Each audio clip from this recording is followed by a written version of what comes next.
Hi everyone, thank you very much for joining us for today's Webinar Wednesday, brought to you by UK University Search. As always, we are live streaming on our YouTube, so if any of your friends have been unable to log into the Zoom session, then make sure they know that they can view the webinar really easily on the UK University Search YouTube channel.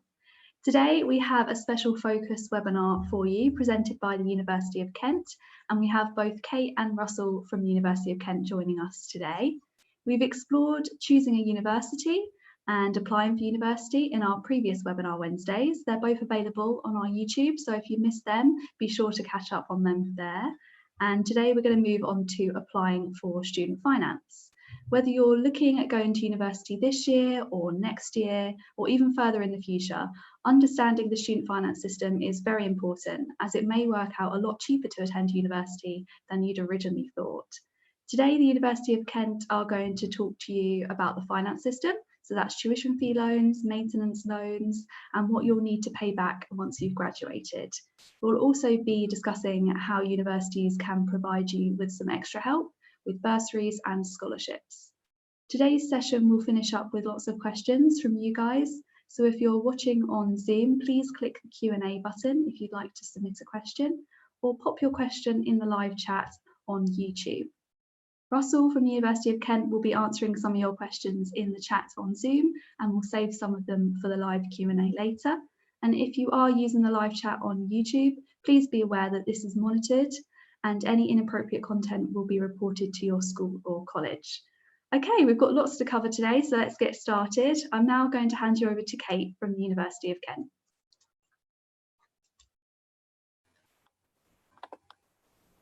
Hello everyone, hopefully you can see me okay. Like Megan said, my name is Kate. I'm a recruitment officer from the University of Kent. So our job is basically to update you guys and let you guys know of all the things you need regarding university to help you inform your decision kind of as best as possible. So like we said, we'll be going through student finance today, and I do have a presentation to run through with you. And like Megan said, if you have any questions going throughout the presentation on anything in particular, then just pop them down below and we'll go through them at the end, or they'll be answered as we go through. So let me just share my screen with you all. Hopefully this works okay.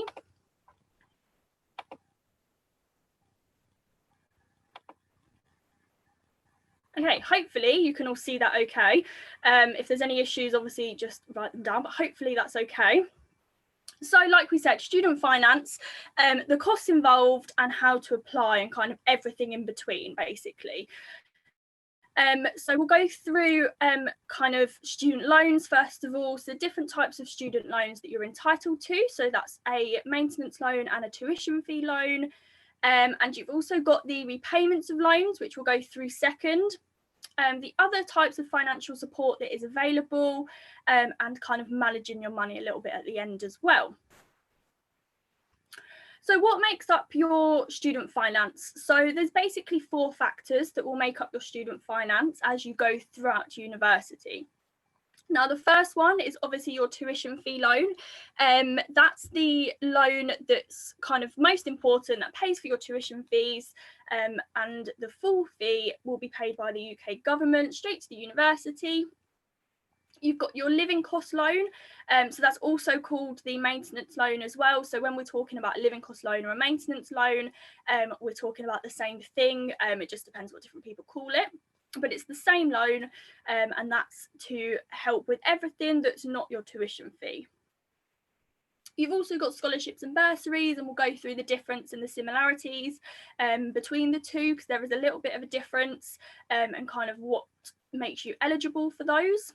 And then we've also got additional support as well. So additional support can literally be anything from a sponsorship to a part-time job, or maybe just help from your parents. It's just kind of a bit of extra research that you'll need to do to kind of top you up, basically. So student loans, first of all, what are they? How do you apply? And all that good stuff. So tuition fee loan, first of all, like I said, probably the most important. A tuition fee loan is available from the UK government and will cover the entire cost of your tuition fee. Now, the maximum amount that a the government can set is £9,250. So that is the maximum amount of loan that a university can set. Now, the majority of universities, if not all of them in the UK, will, especially in England, will charge 9,250. So the same for Oxford universities, Oxford and Cambridge, they still are only allowed to charge that amount, so it won't differ. And all UK home students are eligible to apply for this loan. Now, what this means is that it's a loan, like I said, paid by the UK government to cover the entire cost of your loan. You never see this loan, it doesn't get paid into your account, it gets paid directly to the university.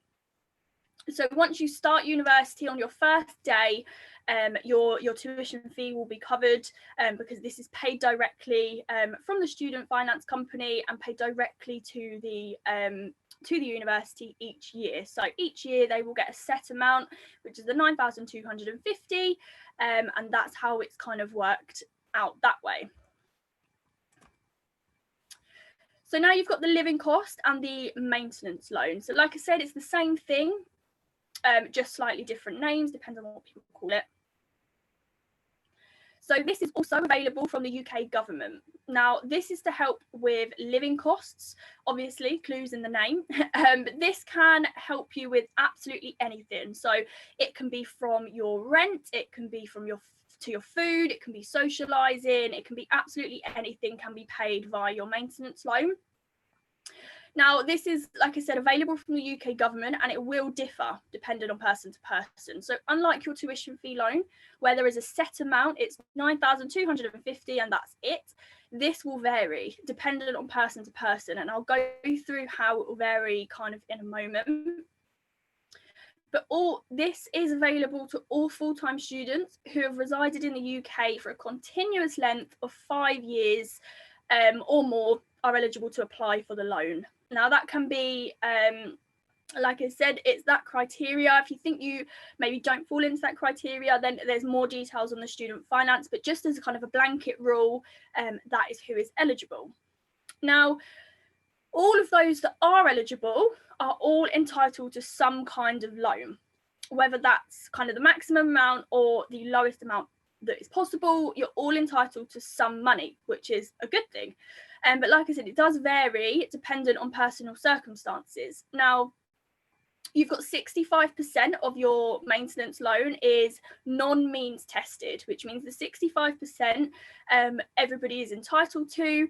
And then the last 35% is means tested. Now, what that means is that it's based on your household income. So that's the income of either one parent or two parents put together, and that's what makes up the last 35%. And I've got a graph in a moment which will kind of show you the differences between those household incomes. And like I said, this loan is paid to you rather than to the university. So this loan is paid to you in 3 instalments, either the winter, so the autumn or the winter term, so from September to December, then you get one after January, and then you get one after in summer as well. Because the summer term is a slightly longer term, you do get more. So it's based on obviously how long the term is, how much they think you're going to need. So you do get slightly more in the summer term, but it is split into 3. So it's very important that you are aware of how much you're going to get and how much it's going to be split, because obviously that's when you need to know how you're going to budget and things like that. So it's paid to you. So if you choose to spend that on rent, that's what I did. I spent my maintenance loan on rent. It's what most people will do. Then you're fine to do that. That's what is encouraged. And then obviously the rest of it can be spent on everything else that you need. So the maximum amounts, so just bear in mind, this is the absolute maximum. Not everybody will be entitled to this. So just keep that in mind. So if you live in your parental home, so you live at home whilst you're studying, you may be entitled to up to £7,747. Now, bearing in mind, parental home does mean you actually have to be living in your house, because some people get confused. So even if your campus that you're looking to go to is only 10 minutes from your parental home, but you choose to live on campus, then you will be entitled to the second option. So you actually have to be living with your parents in your parental home to be eligible for the top one. Now, the second one is probably what the majority of students will be eligible for. So this is living elsewhere, so outside of your parental home, however, outside of London.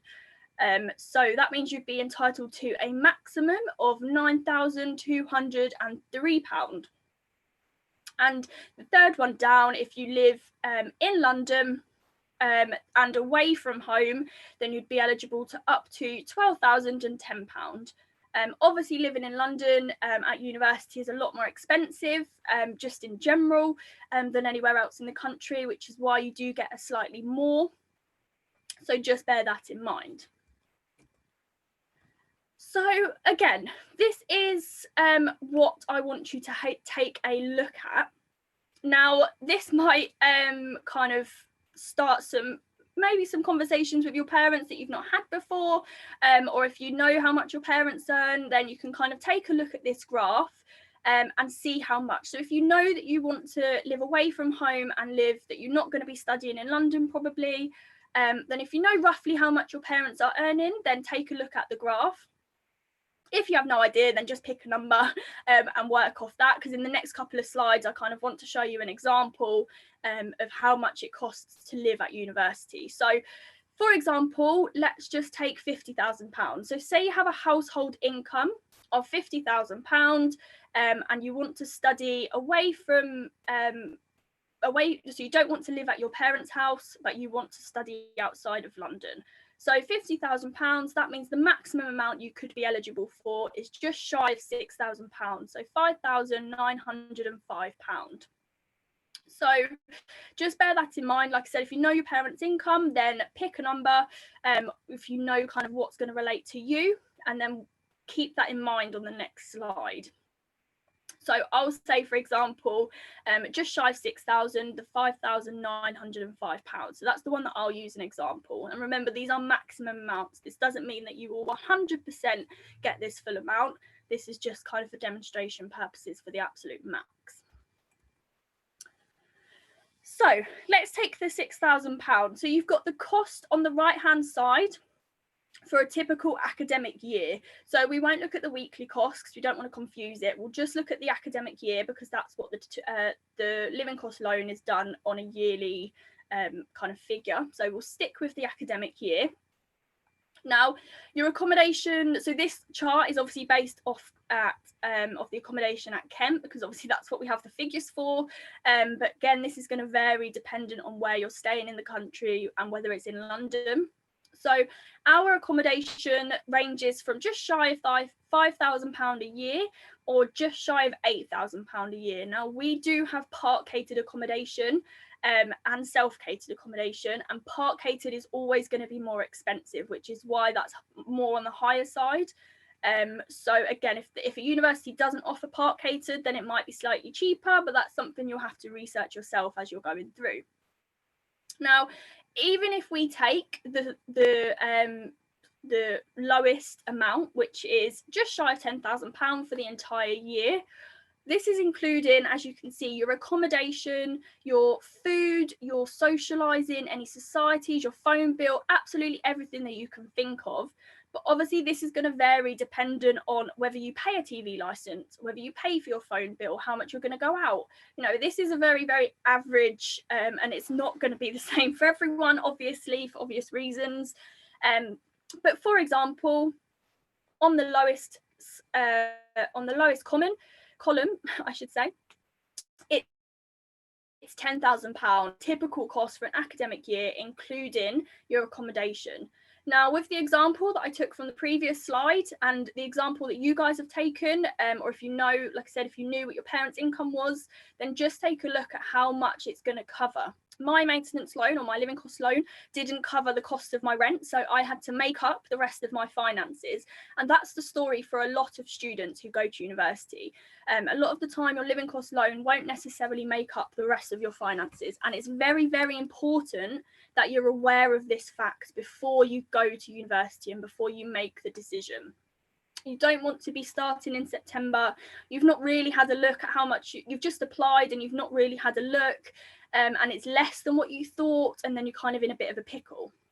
You don't want that to be the case. So research is kind of what I'm going to drill home to you in this presentation. Research. It's your best friend. You want to know exactly how much you're going to get and where you're going to make the rest up from.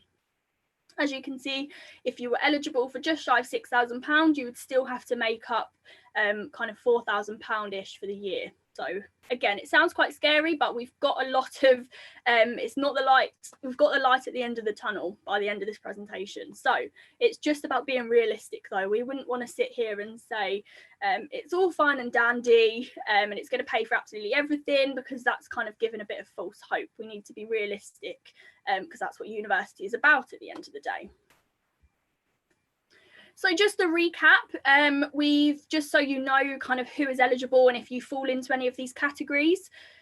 So for the full tuition fee loan and the variable living cost loan, so the maintenance loan, all UK students are eligible for both. So you can all apply, if you're from the UK, you can all apply for both of those loans. If you're an EU citizen, obviously outside of the UK, you can apply for a full tuition fee loan. At the moment, that's this, for the following academic year. We know that that is definitely going to be the case, but unfortunately, you're not entitled to a living cost loan. And if you are an international student or an overseas fee payer, then you won't be entitled to any loan allowance, unfortunately. So how do you apply for a student loan? Now, it's very, very simple. It's not a difficult process. Obviously, student loans are the one thing that helps people get to university. The majority of students will apply for one. And all you do is apply through Student Finance England. So you log on to the website, you create an account and you begin an application form. So all you will need to do that is your passport, your national insurance number and your bank details. They can pay it into your account. So that's just for the start kind of the application. You may need kind of additional evidence from your parents, so they know your parental income and your household income, because obviously that's a major factor of how much you're entitled to. But they will request that from you. As you can see at the bottom, that will be requested. Don't need to worry about that. They will literally talk you through the whole process so that you're not kind of, it's all going to be accurate as possible. Now, a lot of students may not know this, but you do not need a confirmed place at university to apply. So you do not need to wait until you get your results in August to apply and the university knows that you're going to them. You don't have to do that at all. We want you to apply and we urge you to apply as soon as possible. So the applications will open mid-January and we urge you to apply as soon as possible. As soon as you know you're going to go to university, hopefully by then you will have submitted your applications for the next September. And we urge you to apply as soon as possible. The reason for this is because it can take up to 6 weeks to process. Obviously, as you can imagine, they have got a lot of students applying for student finance, which is why it can take 6 weeks. Obviously, if there's any issues or anything, then you need to allow time for that.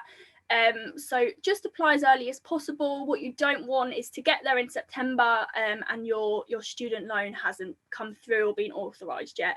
It's not a very nice place to be in. You just don't want that to happen. So the sooner you apply, the less likely it is that that's going to happen, and you will 100% get your student loan by then. So that's fantastic. Now, obviously, Inform them of any changes. That's very, very important. It's like any sort of kind of documentation that you've got. If you change address or your parents change jobs or they retire, then just let them know, because that's going to fluctuate your student loan kind of quite a lot. So if your parents retire or they get a promotion, or they do loads of overtime or get a significant bonus, it will vary dependent on what that information is. So you need to make sure you're keeping student finance updated for your own benefit, so that you're getting the most accurate student loan as possible. So the repayment of student loans, I feel like this is kind of the topic that is most scary for some people, and is kind of a bit it's talked about in a way that's very, very scary. It's not at all. So hopefully by the end of this, you'll feel a lot better kind of about the repayment of how you pay the student loan, because it's not all what it seems. So repaying your student loan, how does it work? So your repayments are based on your earnings. So not the amount of loan that is borrowed, and not the amount of interest that is accumulated throughout the years. It's not based on that at all. It's based on your earnings only. Now, interest will be charged on the loan whilst you are studying, and kind of afterwards as well. And I've got a slide in a moment just to show kind of what that interest is. It's nothing scary, and like I said, it doesn't have any impact on how much you repay at all. So your repayments will start from April. So that technically is because the tax year starts in April, but it does give you a nice grace period after you graduate to when you have to start repaying them.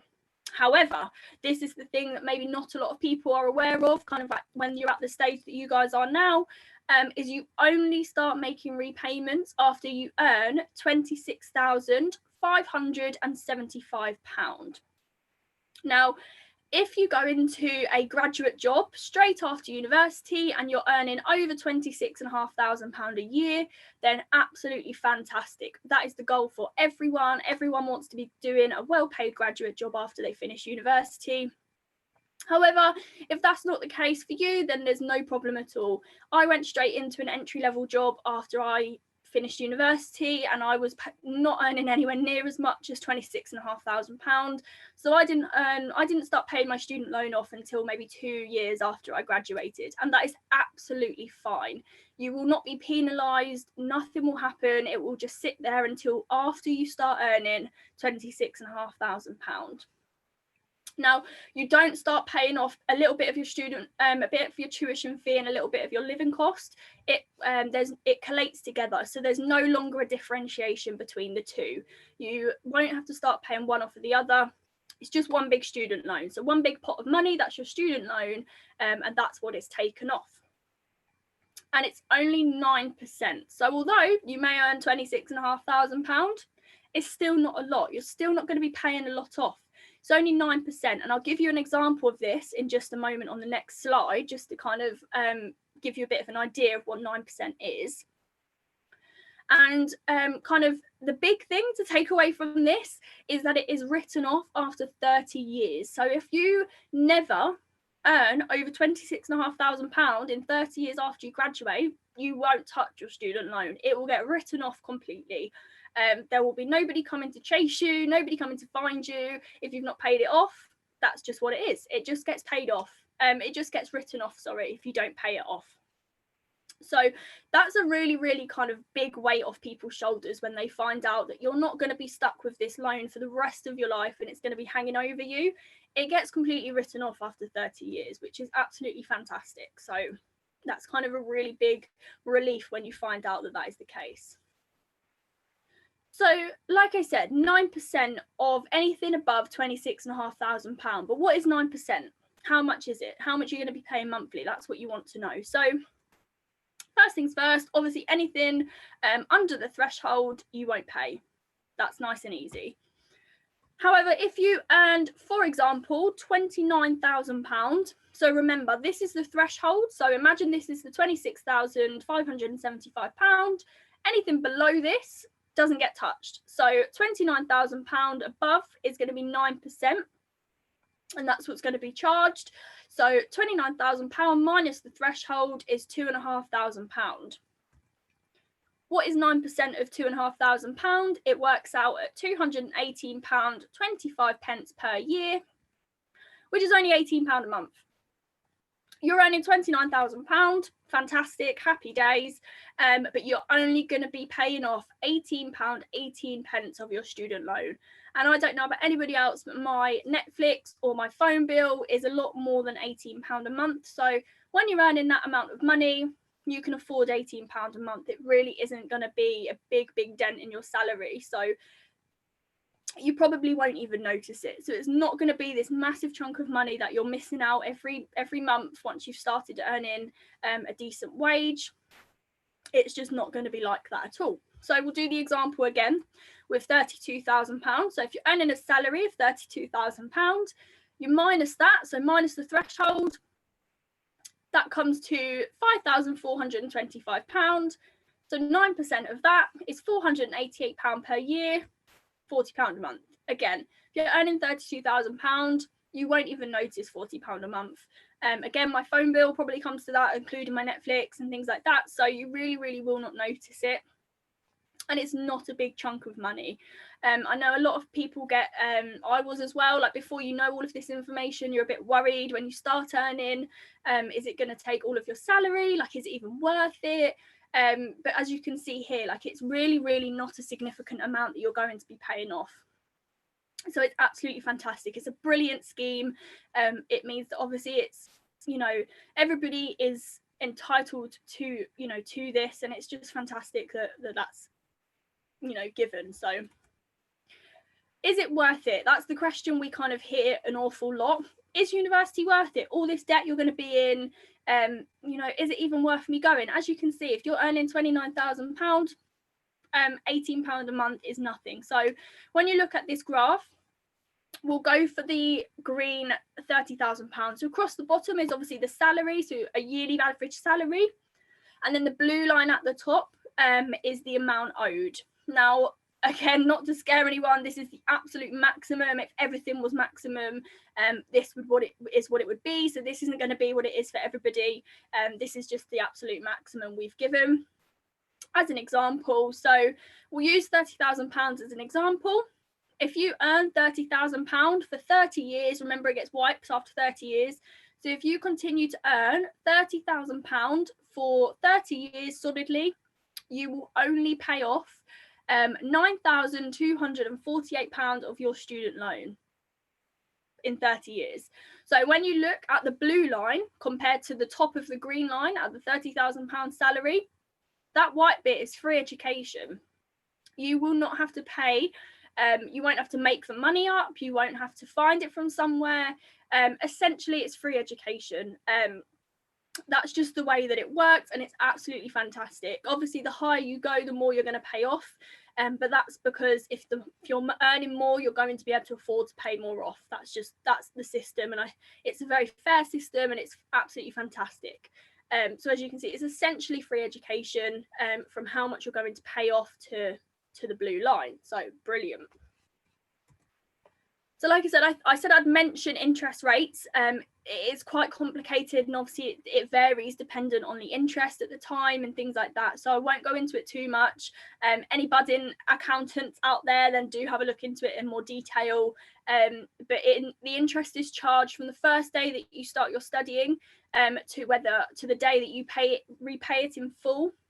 Or the cancellation of your loan after 30 years. So as you can see here, so the retail price index, obviously the rate of UK inflation at the time, plus 3% whilst you're studying.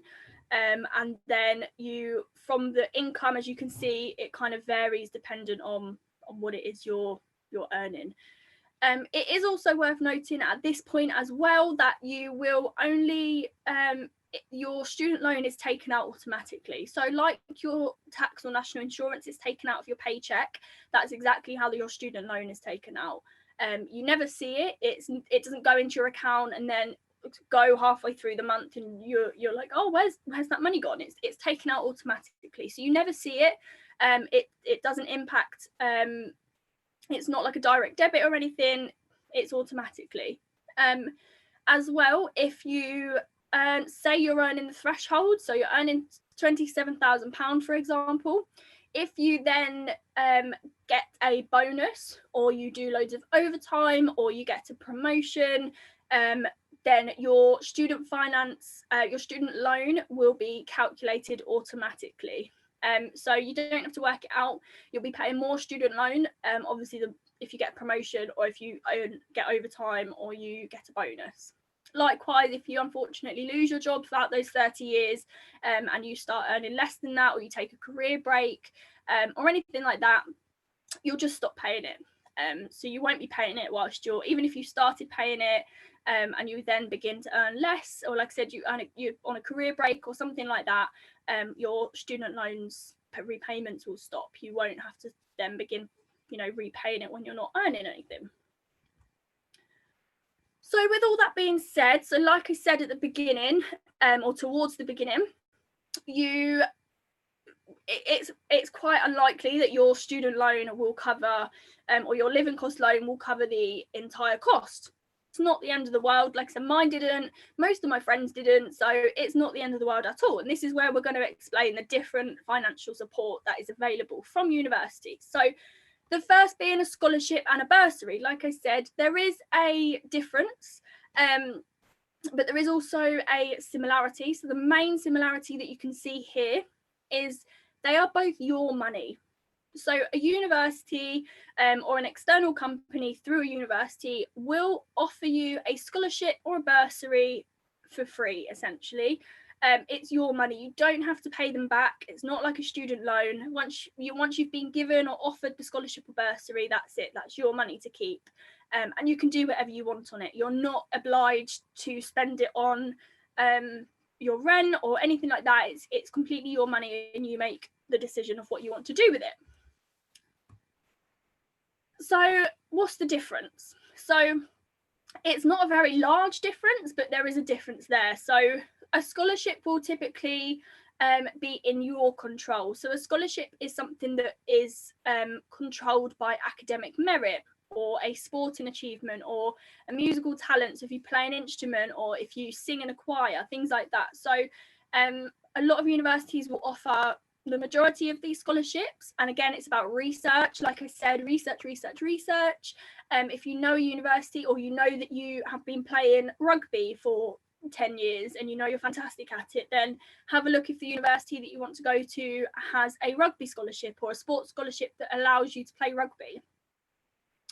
It is worth noting that some universities will ask for something in return. So although you don't have to repay the money at all, if, for example, we'll use the rugby example, if you play rugby and that's the reason you've been given a sports scholarship, they may ask you to play in the rugby varsity team whilst you're at university, and go to training sessions and kind of represent the university. Same as a music scholarship. If you're in a choir and you sing amazingly, and that's why you've been given the music scholarship, then they may ask you to be a part of the choir. So it is just worth noting that and finding that out before you accept, because obviously with time management and things like that, you need to know how long you're going to be asked to do training for and things like that. But it's a fantastic opportunity, and something that if you think you might be entitled to it or eligible, then 100% look it up, because it's a lot of money to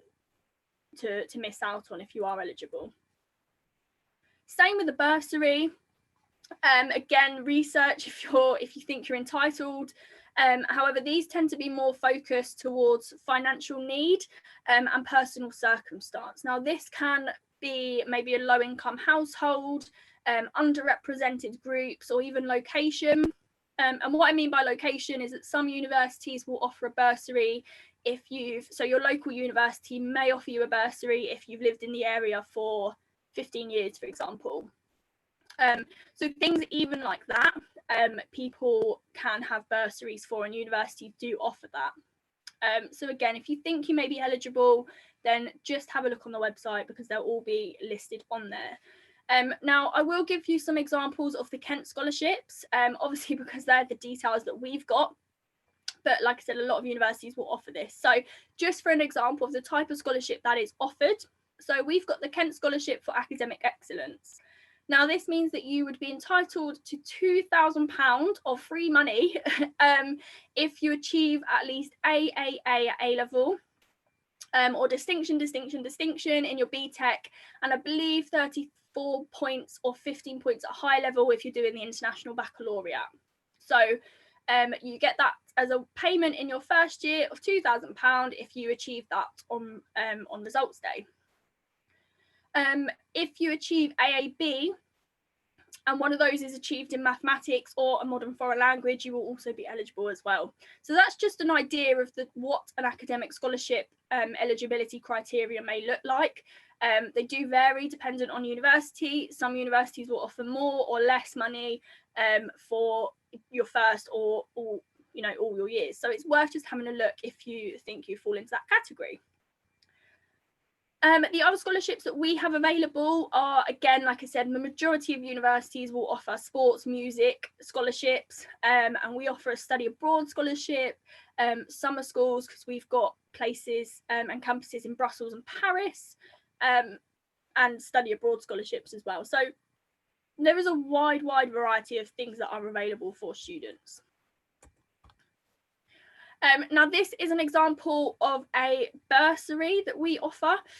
So it's it's called the Kent Financial Support Package. Now, we have got one of the most generous support packages kind of in the UK, but a lot of universities will offer things like this. So it's in total £4,500. So you get, like I said, you can see on the right hand side, £1,500 per year at university.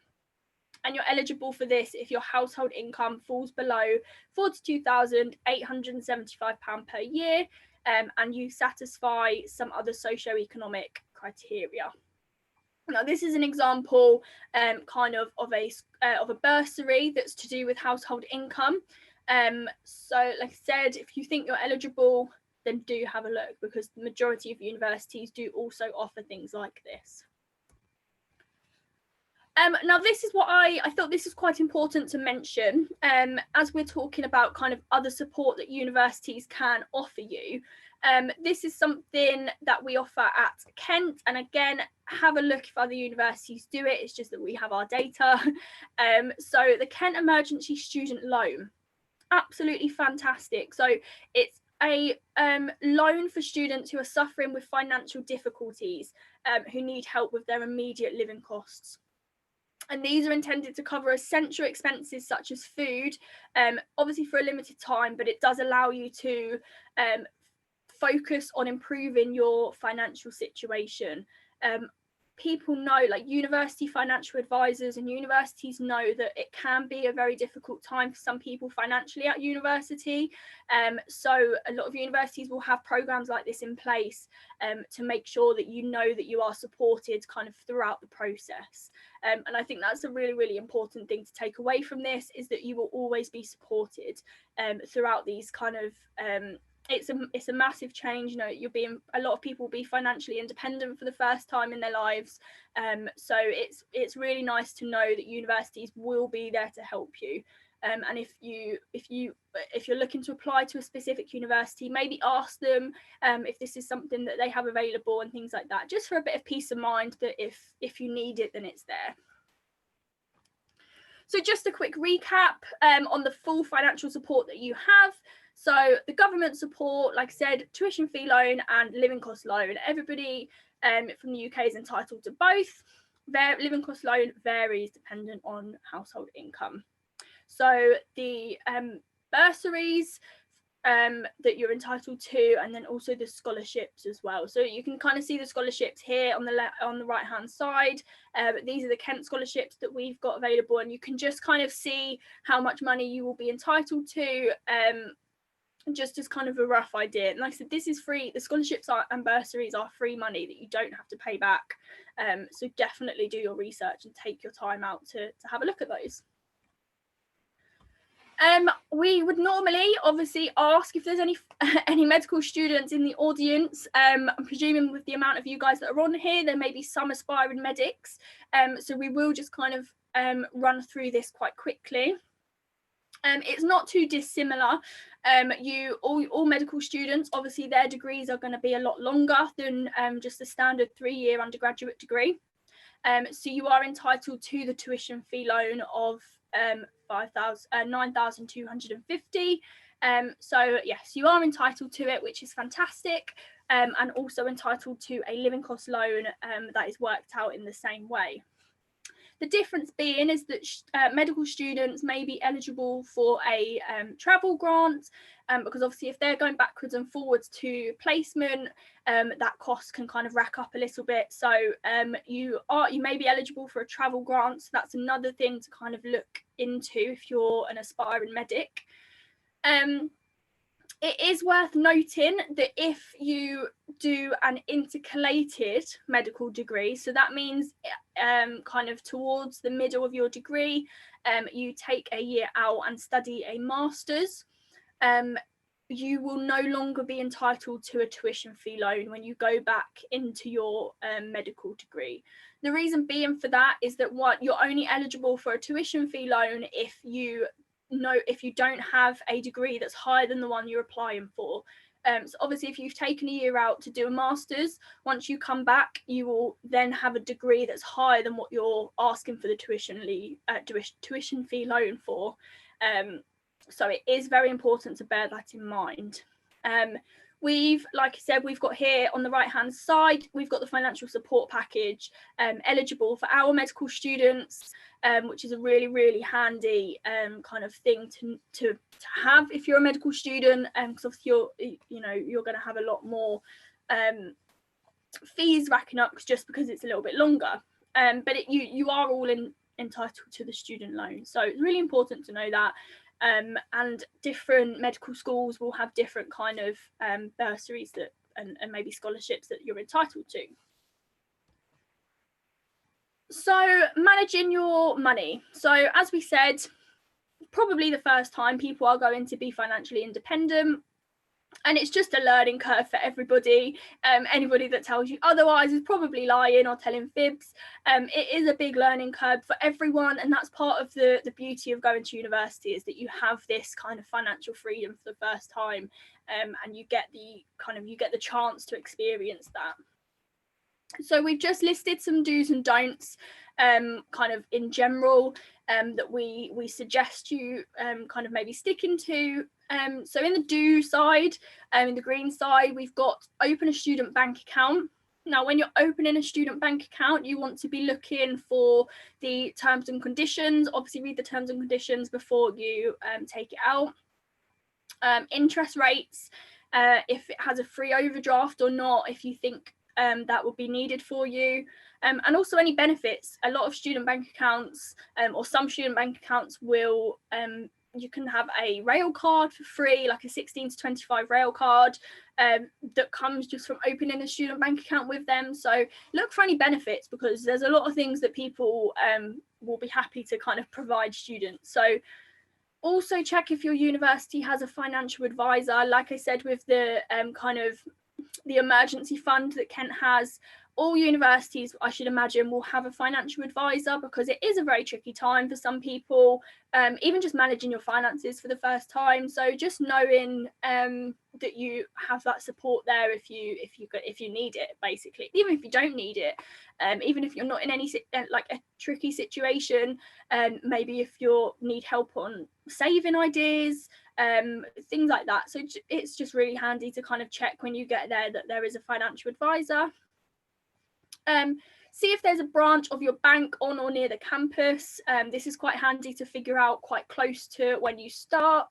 So when you get there, finding out where your local bank is, again, just in case you need them, so that you know that it's near.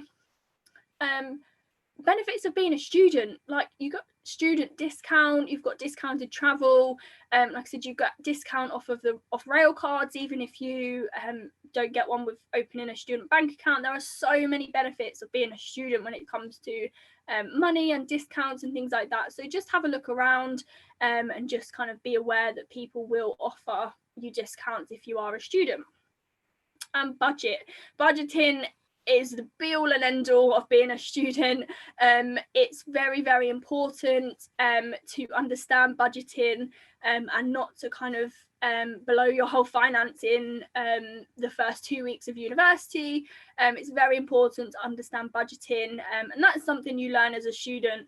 But just being aware that you will have to budget when you start university is just a great starting point. So on the don't side, we don't recommend you get a credit card purely because if you're not earning a full-time income, it's very, very difficult to pay that off. If you start with a credit card in your first year and you don't get a full-time job or a full-time wage until 3 years later, that's an awful lot of money to pay back and a lot of interest to pay back as well. So try not to get stuck in the kind of the realm of a credit card because it's in the long run, it's probably not the best idea.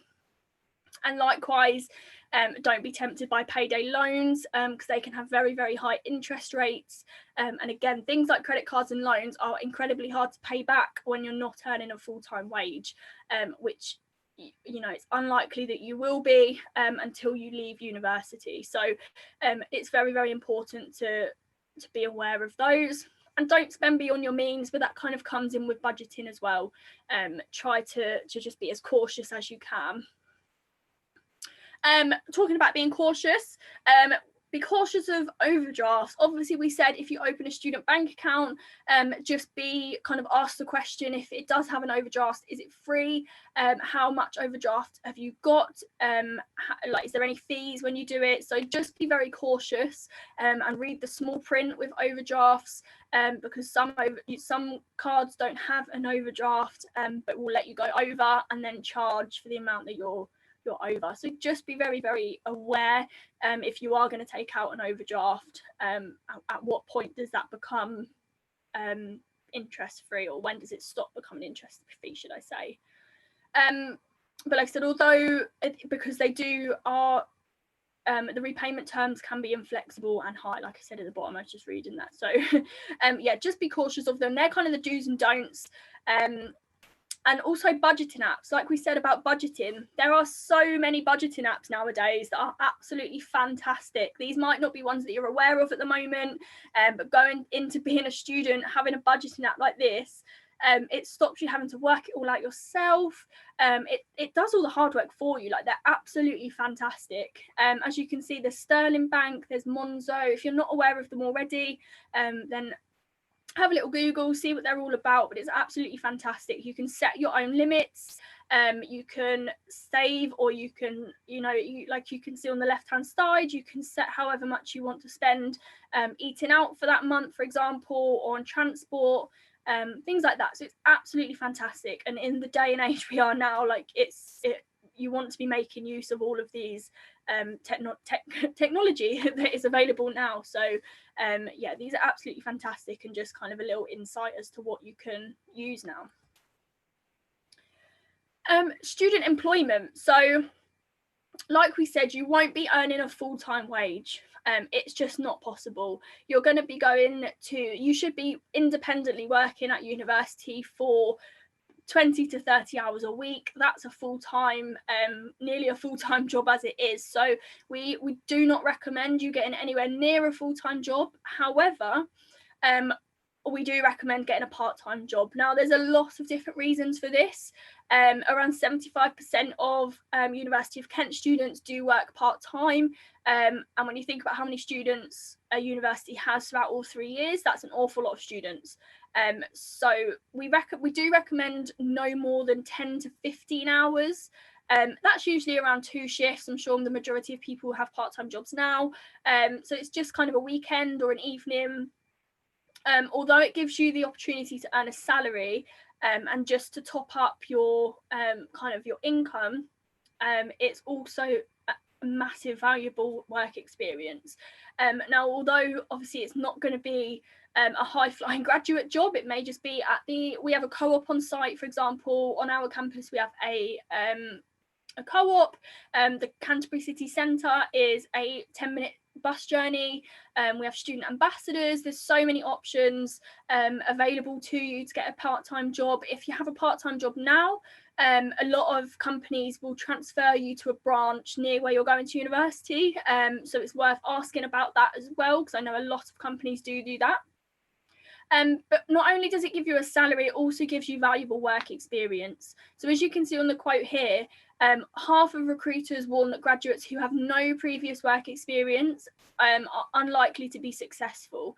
And the reason for that is it just shows that you've been in the working world, you've got time management skills, obviously managing your studies and a part-time job, you've got social skills, interpersonal communication skills, all of these things that you do gain from just having a part-time job.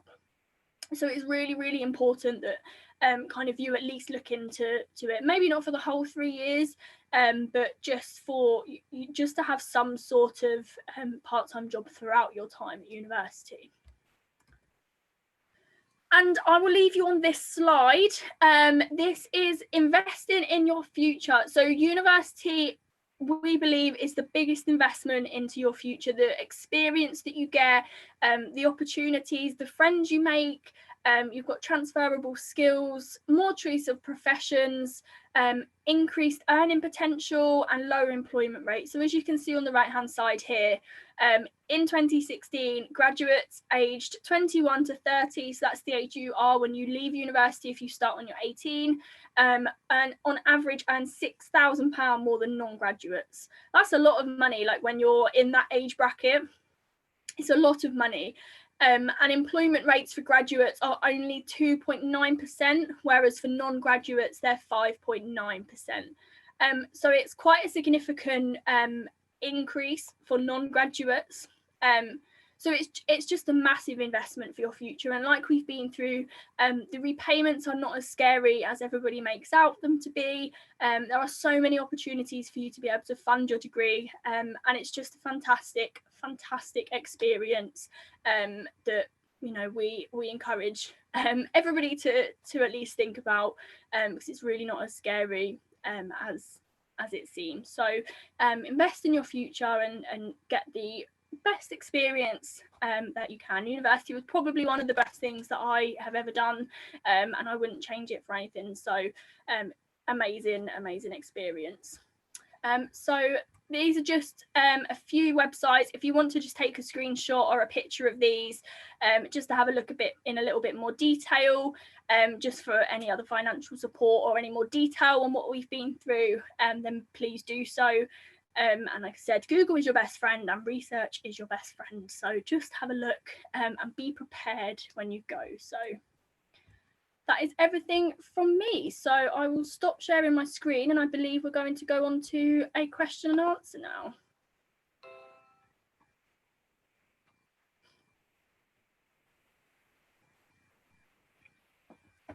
Thank you very much, Kate. We are now going to go on to some questions. So thank you to everyone who submitted questions so far on Zoom and on YouTube.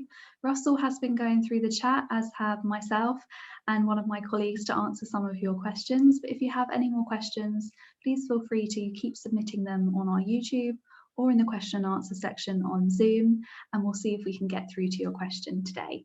So we're going to start with a question from Kate.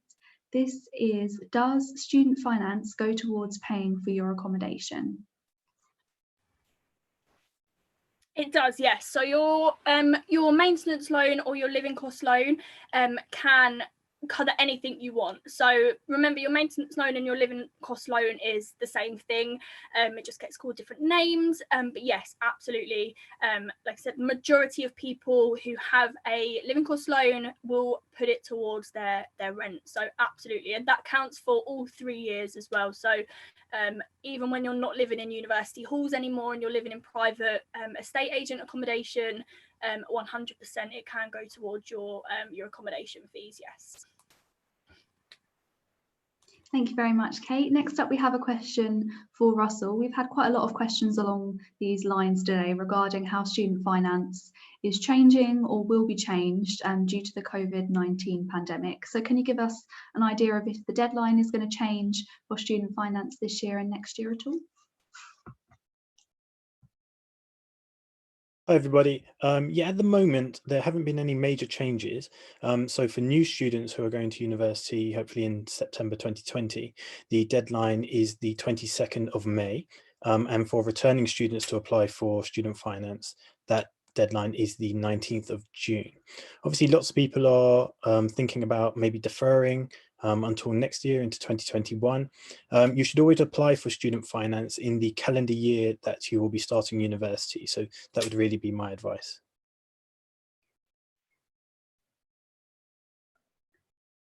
Thank you, Russell. Next up, a question for Kate. How does my university location affect the amount of student finance that I'll receive? So as I mentioned in the presentation, it depends on whether you're living at home, living in London, or living outside of London. You will get more money for living in London. So if you go to university in London, there is a threshold kind of which universities are in and which ones are outside. Off the top of my head, I'm not 100%, but if you have a look on the student finance website, it will show you exactly what universities count towards being in London. But if you're living outside of London, then you do get slightly less, obviously, because it's more expensive to live in London. And if you're living at home, then you will also get less as well. So if you're living in your parental home, I believe it's around 7,000. If you're living in London in university, it's up to about 12,000, and about 7,000 if you're living outside of London. So yeah, it does vary, but again, it just depends on where you want to go to university and if you want to live on campus or not. So yeah, it's worth just having a look. Thank you, Kate. Next up, we have a question for Russell. What should you consider when choosing a student bank account, and when should you apply for one?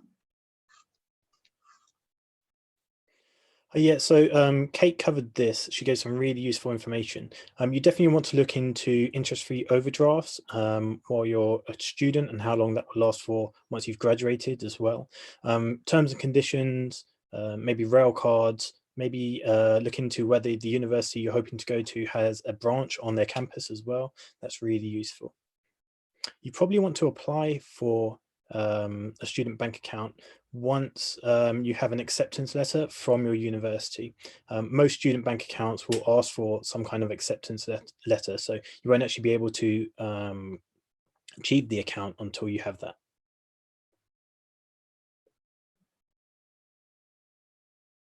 Thank you very much, Russell. We've received a lot of questions about scholarships and bursaries today, so thank you to everyone who submitted those questions. We're going to have a couple about those now just to clear up some questions for you and hopefully get you the answers that you need. So for Kate, are scholarships cancelled if you fail to meet the requirements? So it really depends on the university. So if you're talking more about the academic excellence scholarships, you won't actually be offered the scholarship until they know you've reached the requirement. So it won't be based on predicted grades. You may be able to apply for the scholarship based on your predicted grades, but until you've actually got your results in the summer, you won't be offered the scholarship. So it's not necessarily that it will be cancelled, it's just that you won't be offered it until the university knows that you've definitely reached the requirements.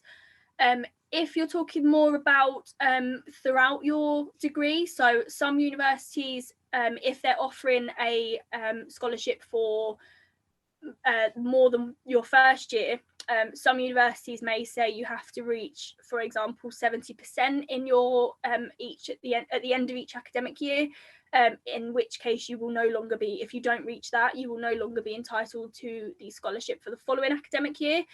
Not all universities run like that, but again, it will be all in their terms and conditions. So depending on which one you kind of mean, it does vary. So it won't be cancelled, you just won't be offered it until you definitely get your grades in the summer. Thank you, Kate. Next up, one for Russell. Can you apply to more than one scholarship, and can you apply to a scholarship and a bursary? Yes, absolutely. There's no limit on how many scholarships you can apply to at a particular university. As Kate said, it's really, really useful to do your research, make sure you know exactly what you could be eligible for, but you aren't limited to any number of scholarships or bursaries. Thank you, Russell. Next up, we have one for Kate. If you change course during university or drop out in the first month of university, for example, will you still be expected to pay for the full year's tuition? I believe if you finish or you drop out of university in your first term, I believe you will only be charged for the first term student loan or tuition fee. You won't be charged for the full fee. But if, for example, you maybe dropped out in your third term, then yes, you would be charged the whole year. It just depends on where you drop out. So if you drop out after 2 weeks, you just find that university is not for you, then I believe it's only the first term that you're charged. If it's further on down the line, then it may be the full loan. It just depends. Thank you, Kate. Next up, we have a question for Russell. So Kate advised definitely getting a part-time job while you're at uni. It's a really great way to get experience. But will this affect your maintenance loan if you do start taking additional income whilst you're at university? That can be the case. It would only be the case for a very small number of students. So you do have to sort of balance how much you're actually taking in terms of part-time work, which can affect your household income for the next academic year. So it's something to consider.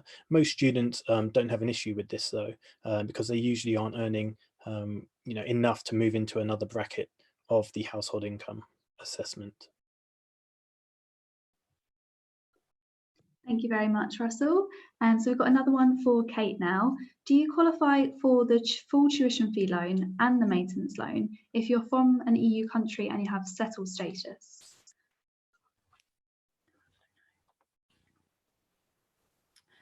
So with regards to if you're living in, so you'll definitely be entitled to the tuition fee loan, because obviously UK students and EU students are eligible for the tuition fee.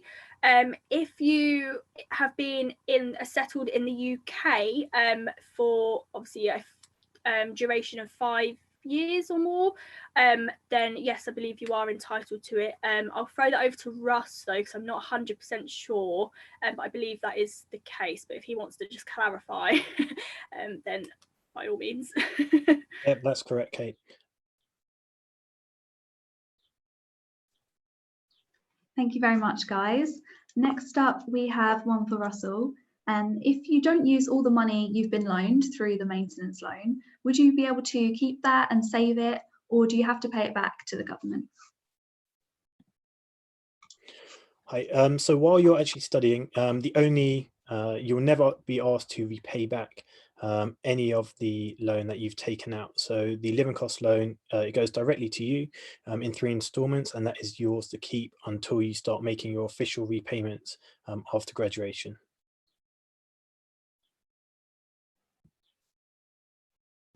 Okay, that's great. Thank you very much. That is all of the questions that we do have time for today. We've answered a lot of your questions today. We've gone through a lot of them in the chat too. So if we haven't answered it live and you asked a question on Zoom, feel free to pop onto the Q&A and see if they've worked through your question there. If you have any further questions for Russell or Kate, or if you have anything you want to ask them about the different scholarships, there's a lot of them that the University of Kent have to offer, feel free to go onto the University of Kent website. There's contact details for the student recruitment team there and lots more information about the financial support they can offer you on their website as well. So our apologies if we weren't able to answer any of your questions today. If you do have any additional questions, then definitely make sure to join us next week.